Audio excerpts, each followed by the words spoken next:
The first time I saw her, she was a silhouette against the blinding stars. The docking bay lights of Outpost Helios flickered to life as her ship, a battered crescent of alien engineering, limped inside. Scorch marks streaked across the hull, half-melted armor plating peeled away like flesh from bone, and the engines sputtered out their last, hissing in surrender. I wasn't supposed to be there.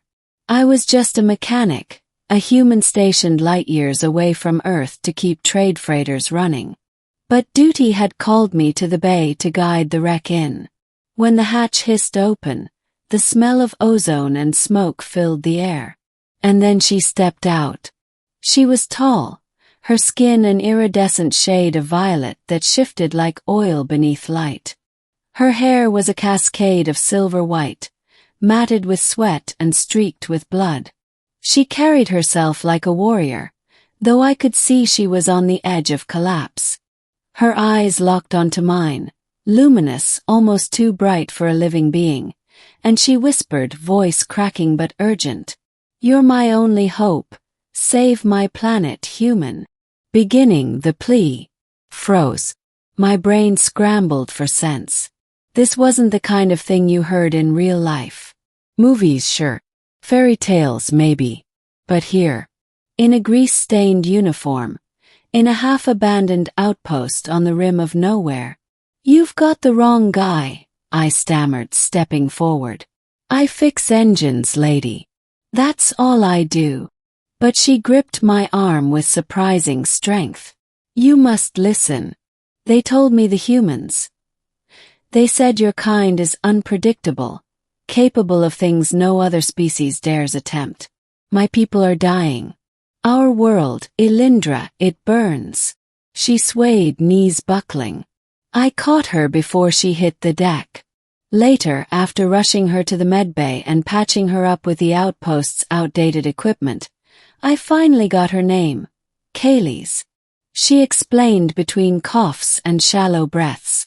Elindra, her world, was under siege by the Vorkril Dominion, a vast empire of war machines and logic-driven conquerors who reduced planets to obedient husks. Her people had resisted for decades, but the Vorkril had released a planet-killer weapon into their skies, a fleet of drones that choked out the atmosphere, blotting out sunlight and poisoning rivers. Their fleets shattered, their leaders gone. Kaylee's was one of the last freeborn commanders, sent desperately into the void to search for help. "I searched among the stars," she said, her voice soft as her luminous eyes found mine. "And all I found was you. Middle, reluctant hero." For 2 days I tried to convince her she was wrong. "Kaylee's," I said as I tightened bolts on a cargo hauler just to keep my hands busy. "You don't need me. You need armies, fleets, governments. I'm just a mechanic." But she followed me everywhere. "You understand machines," she countered. "You mend the broken, make the ruined whole again. That is what Elindra needs. Not fleets, not governments. A mind unbound by fear." It was crazy, but she believed it. And maybe part of me wanted to believe it too. Humans had been called reckless, irrational, stubborn. But sometimes that meant we saw solutions others ignored. I couldn't sleep that night. Her words gnawed at me. I pulled up old schematics, long-forgotten blueprints buried in the outpost's archives. The Vorkril drones, self-replicating machines that consumed matter to multiply, were nearly unstoppable. But they had one flaw, a reliance on synchronized control frequencies. I could feel Kaylee's watching me from the corner of the workshop. "You're thinking of something," she said, hope flickering in her voice. "Maybe," I admitted. "If I can get close enough, I might jam their network. Throw their entire swarm into chaos." Her eyes widened. "You would do this?" I wanted to say no. I wanted to walk away.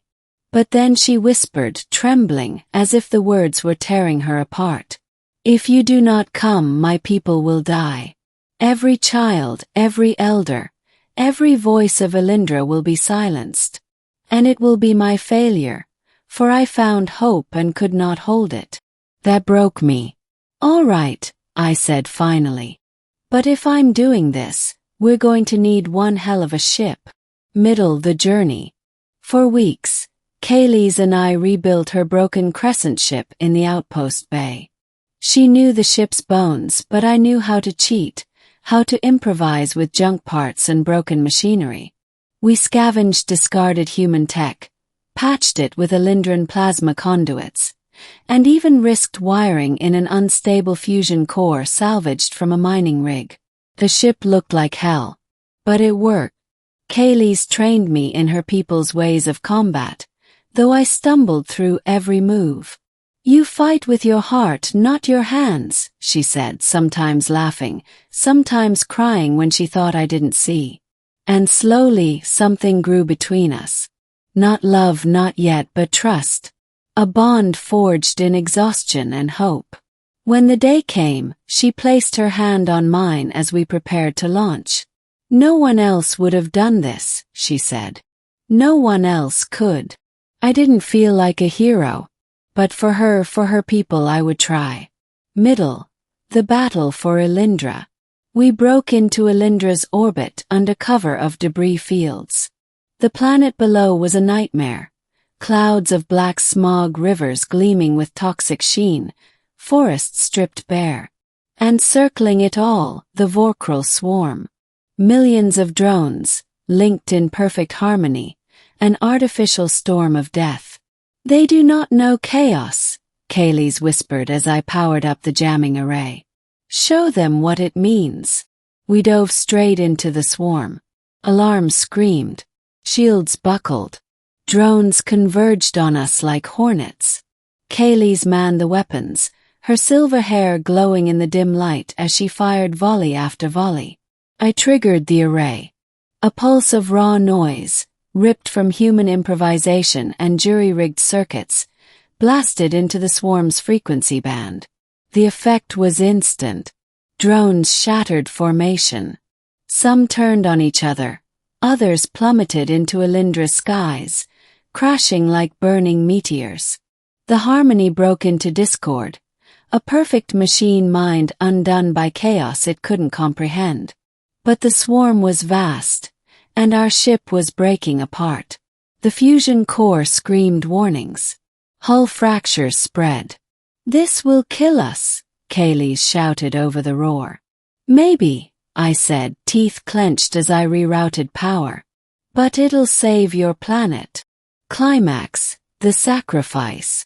The fusion core overloaded, light flooding the cockpit. I locked the jamming signal on maximum and braced for the end. But Kaylee's grabbed me, eyes blazing. No, you will not die here, human. Not when you have given us hope. She slammed her hand onto the emergency eject controls, sealing me into an escape pod before I could fight her. Kaylee's, don't. Her voice carried through the comms, steady even as the ship tore apart around her. You showed me what it means to defy despair. To fight not because you are strong but because you refuse to yield. That is what makes humanity special. That is why you were the only one I could find. Live, and know you saved Elindra. Pod launched. I screamed her name as the crescent ship exploded in a blinding flash, the pulse wave cascading across the swarm. The Vorkril fleet convulsed, broke, and then shattered into silence. Elindra was free. Ending the aftermath.